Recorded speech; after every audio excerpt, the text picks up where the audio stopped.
Early adopters make the most money. Did you know that? It doesn't matter what the asset class is. If you see a trend coming and you buy before it hits, you're going to make the most money in your investment strategy. My favorite investment strategy is real estate. And as you all know, during COVID, everybody was talking about the crash of commercial property, which is true. Commercial property did crash. All the people started working from home. Companies are now calling their workers back, but use of office space is truly at an all-time low. One of the places that's been hit the hardest has been New York City. I read a fantastic article yesterday based in Manhattan, and they were talking about all of the conversions going on around the city and across the nation where companies are taking commercial property and flipping it into residential. Now, this sounds kind of easy, throw in a couple of toilets and some walls and you're good. That's actually not the case. It's extremely complicated and expensive to convert a commercial property over to residential. One thing about commercial properties is that they really don't need that many windows, especially in places like New York City, back when a lot of these buildings were built, that these floors full of cubicles. So you had a few windows on the edges, but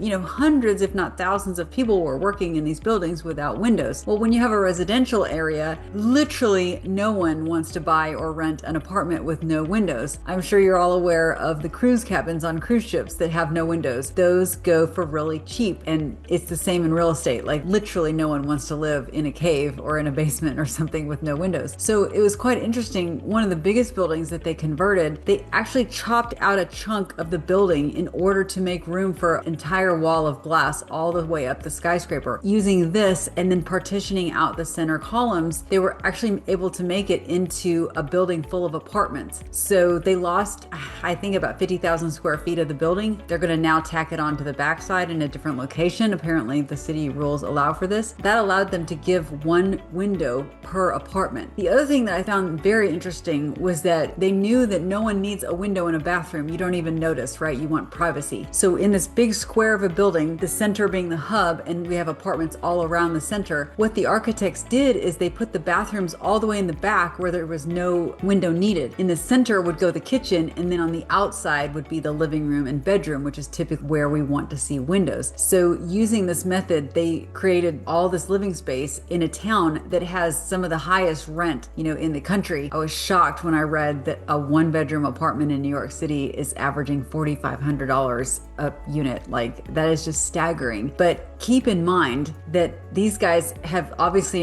invested a lot of money back into this building, just to convert it back to residential. But they're now going to make that money back over the next few years by doing this conversion. If you have commercial space, which I do, keep this in mind. It is possible to convert it back to housing. Very expensive. If you don't own commercial space, be thinking, how can you get in on this? Do you have building skills? Are you an agent?